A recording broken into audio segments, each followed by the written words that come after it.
Hello viewers, আসসালামু আলাইকুম। আমি নাহিদ এসে আপনাদের সাথে, আর আপনারা দেখছেন নাহিদ ব্লগস। সো গাইস, আজকে আমি যাচ্ছি চান্দু স্টেডিয়াম খেলা দেখার জন্য। এর আগে কখনো স্টেডিয়ামে খেলা দেখার অভিজ্ঞতা হয়নি, এটাই আমার প্রথম আর এটাই আমার ফার্স্ট ব্লগ। সো গাইস, যাওয়া যাক।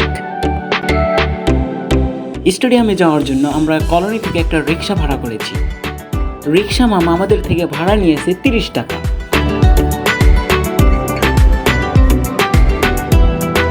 এই জায়গাটির নাম খান্দার মোড়, আর এই বামের দিকে যে রাস্তাটি চলে গেছে এটা হলো কারমাইকেল রোড অথবা স্টেডিয়াম রোড বলে।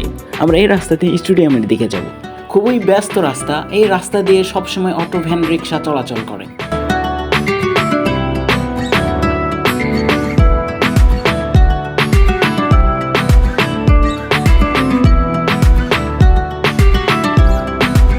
দেখতে দেখতে আমরা স্টেডিয়ামের সামনে চলে এসেছি।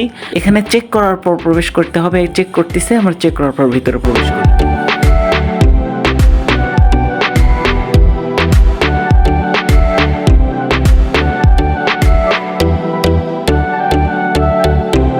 সো গাইস, অলরেডি আমরা ভিতরে প্রবেশ করেছি। আর আজকে অনেক রোদ, অনেক গরম, তাও অনেক দর্শক এসেছে। আপনাদের যদি দেখায়, দেখেন অনেক দর্শক, অনেক ভিড়।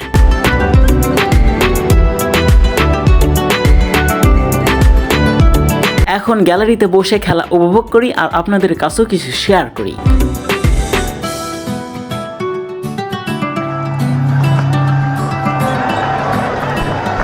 I expected that with a field that said gets through. Could have been stopped actually. It wasn't easy. It went under. So guys, stadium সম্পর্কে সংক্ষিপ্ত ইতিহাস এবং এর পরিচিতি সম্পর্কে জেনে নিই। বগুড়ার মানুষ হিসেবে বা ক্রিকেট প্রেমিক হিসেবে শহীদ চান্দু স্টেডিয়াম আমাদের জন্য বড় একটি গর্বের জায়গা। এটি কেবল একটি খেলার মাঠ নয়, বরং বগুড়া ক্রীড়া ঐতিহ্যের এক বড় অংশ এই স্টেডিয়াম। এটি বগুড়া শহরের পশ্চিমে মালতীনগর এলাকায় অবস্থিত। বীর মুক্তিযোদ্ধা শহীদ আব্দুল সাত্তার চান্দুর নাম অনুসারে এই স্টেডিয়ামের নামকরণ করা হয়।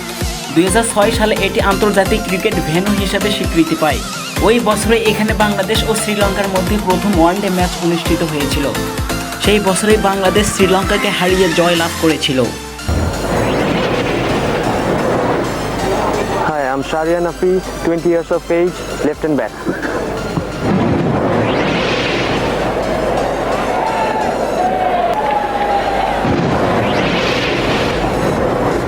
Hi, I'm Javed Umar Belin, 29 years old, right arm batsman. এই মাঠের আউটফিল্ড এবং পিচের মান সবসময় উঁচু মানের ছিল। অনেক বিদেশি ক্রিকেটাররাও এই মাঠের ড্রেনেজ সিস্টেম এবং ঘাসের প্রশংসা করেছেন। বগুড়ার দর্শকরা ক্রিকেট নিয়ে দারুণ উৎসাহী। গ্যালারি যখন দর্শকে পূর্ণ থাকে তখন এর পরিবেশ দেখার মতো হয়। স্টেডিয়ামটিতে প্রায় 15 থেকে 20 হাজার দর্শক বসার ক্ষমতা রয়েছে। এখানে একটি আধুনিক ইনডোর প্র্যাকটিস সেন্টার রয়েছে। দীর্ঘদিন ধরে এখানে আন্তর্জাতিক ম্যাচ না হলেও স্থানীয় লিগ, প্রিমিয়ার ডিভিশন এবং ঘরোয়া টুর্নামেন্ট যেমন বিসিএল, এনসিএল নিয়মিত অনুষ্ঠিত হয়।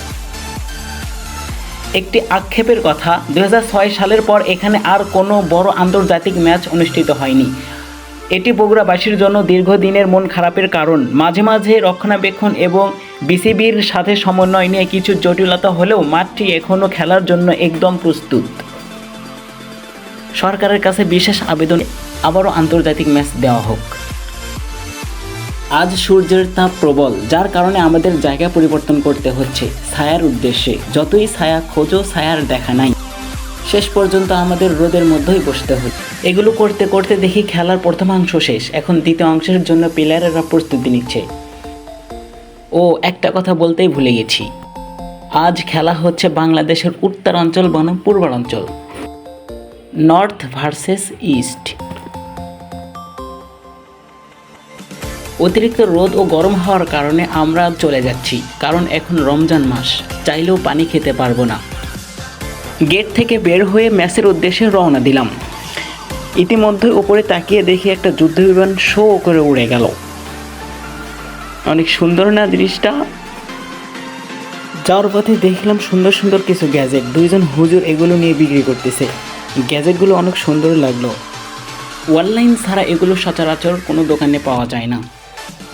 এই দুই হুজুরের উদ্যোগটা দেখে অনেক ইন্সপায়ার হলাম। আমরা সেগুলো সেখানে রেখে রিক্সা ঠিক করতে লাগলাম। প্রতিমধ্যে নজরে আসলো এই পর্দার দিকে। এই পর্দার পিছনে কি আছে? ও মা, দেখি চায়ের দোকান। রমজান মাস আসলে এরকম চায়ের দোকান, হোটেলগুলো পর্দাশীল হয়ে যায়। যদি বাংলাদেশের মেয়েরাই এরকম হইতো তাহলে অনেক ভালো হইতো। আমরা আসার সময় 30 টাকা ভাড়া দিয়ে আসছিলাম, এখানে কোনো মামাই রাজি হচ্ছিল না। অবশেষে এই মামা রাজি হলো, আমরা রিকশায় উঠে রওনা দিলাম। সো গাইস, এই ছিল আজকের ভিডিও। দেখা হবে অন্য কোনো ভিডিওতে, অন্য কোনো টপিক নিয়ে। সে পর্যন্ত সবাই ভালো থাকবেন, সুস্থ থাকবেন। আল্লাহ হাফেজ এবং চ্যানেলটি সাবস্ক্রাইব করতে ভুলবেন না।